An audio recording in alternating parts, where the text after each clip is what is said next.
Afternoon. I can't find my checkbook. I know I have one, but I haven't seen it for months.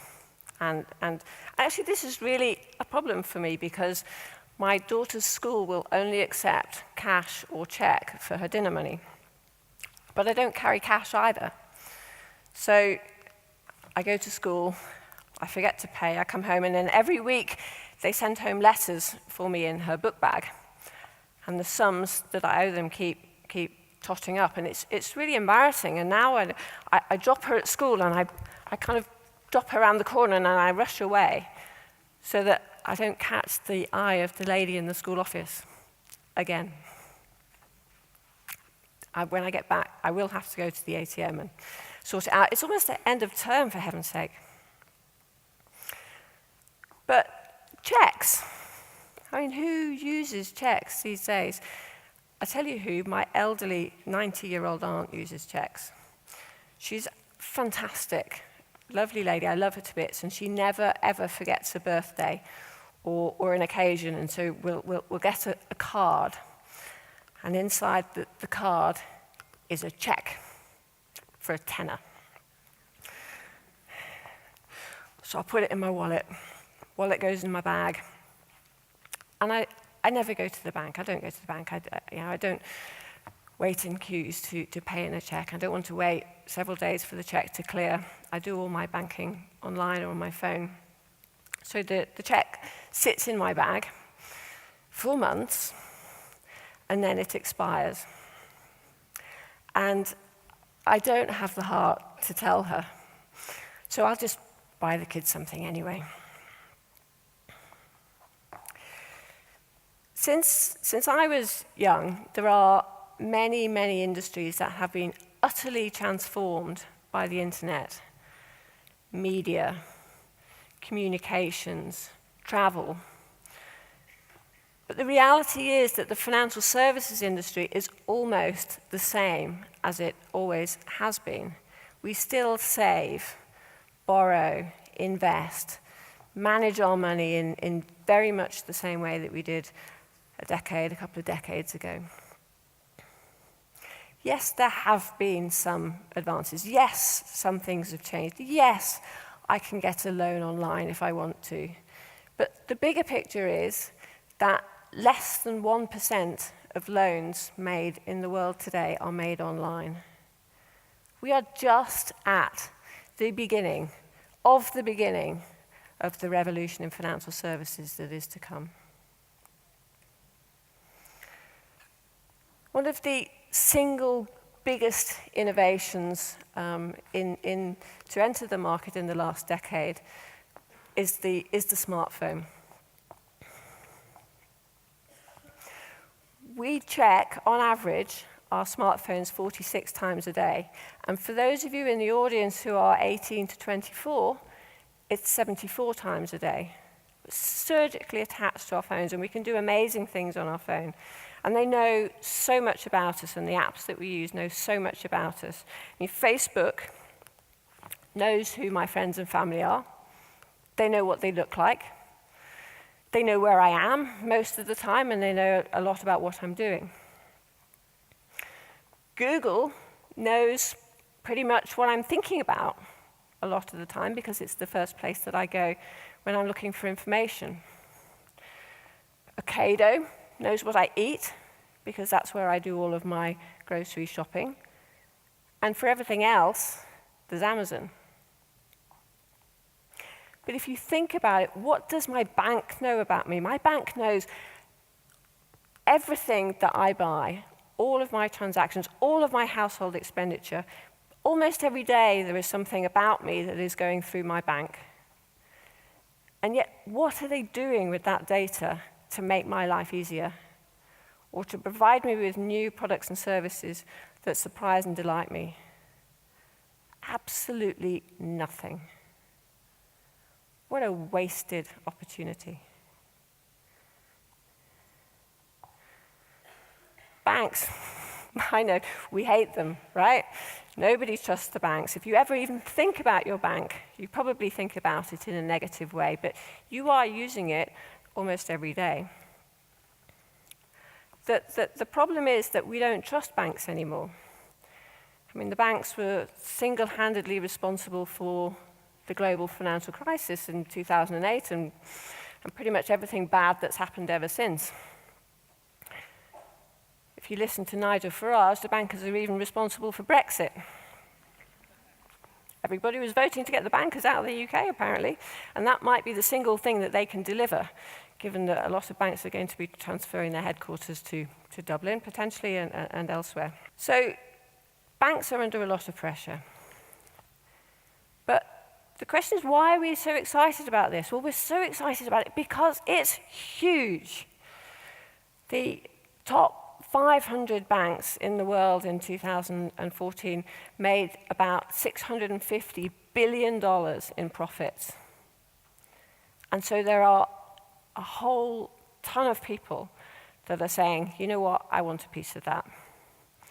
So on the one hand, we have the startups, and they are nimble, they are innovative, they're well-funded. Last year, about $14 billion went into fintech startups from the venture capital community. And what they're doing is you may have heard the word unbundling the bank. They are choosing specific services. It might be payments, it might be money transfer, it might be lending. And they are developing new digital-first, low-cost, easy-to-deliver services that delight the consumer. So it's kind of death by 1,000 cuts for the banks. And then on the other side, you've got the big internet companies. And they have brand, they have consumer bases, and they have technology capability. There was a survey earlier this year in the US of 10,000 millennials. And the survey found that 73% of millennials in the States would rather bank with Google, Amazon, Apple, Square, or PayPal than they would with their bank.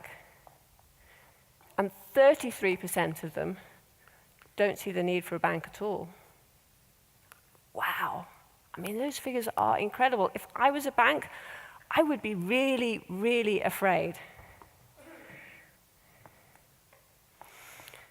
So what is it that we can do now online that we couldn't do before? Well, if you want to manage your money, but you don't have enough assets to be able to go to a financial advisor, you can use a robo-advisor. It's an online automated program that will take into consideration your personal circumstances and will deliver you a wealth management advice that was previously only available for the very wealthy. Or if you have a business idea and you need to raise money, don't go to venture capitalists. Go online to a crowdfunding platform and raise money from the crowd. That's a source of capital that was never previously available. Or if you go out for a restaurant and you have a meal and you want to split the bill with your friends, then you can just use peer-to-peer payments on your phone, instant mobile money transfer. And there are more examples. But as I say, it's still at relatively early stages. But for me, I'm based in London, one of the really exciting things about fintech is that Europe is where it's at. We're not playing second fiddle to Silicon Valley in this. Silicon Valley doesn't have a major financial center. So if you look at some of the companies that are up here, these are well-funded, and a number of them are unicorns that are delivering real market-leading services. And I want to highlight here Finergo, which is an Irish company that many of you will know.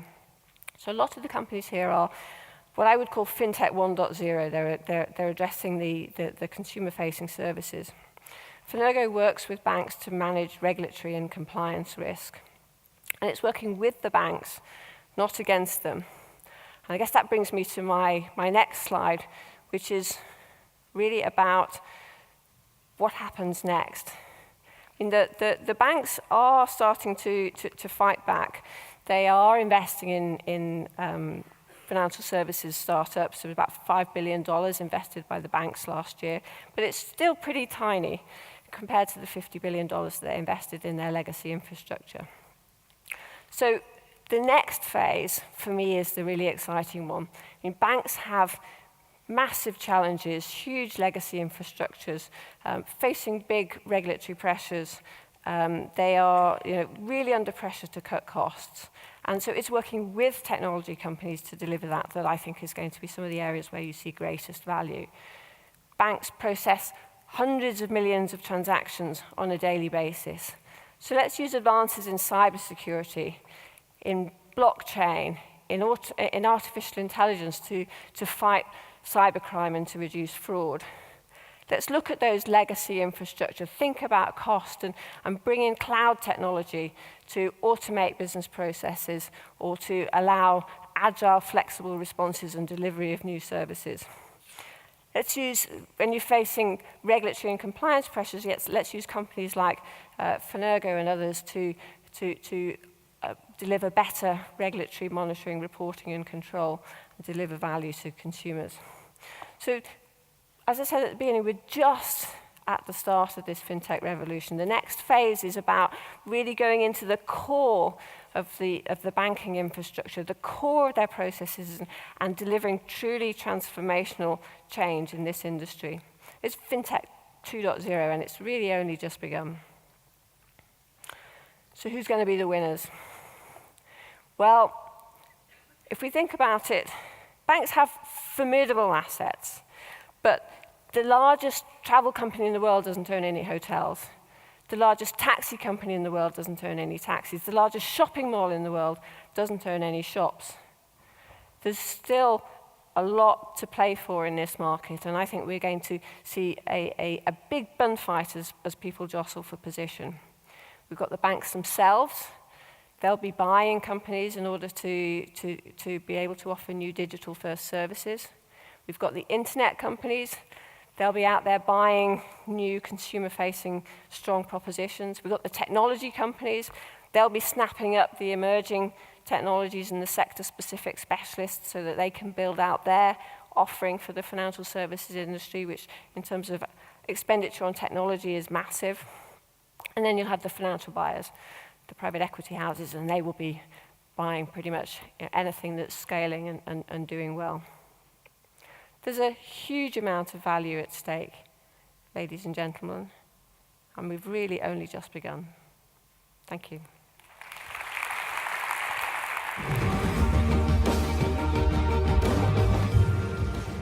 Want to be in the audience next time? Click here for tickets to Inspirefest 2017.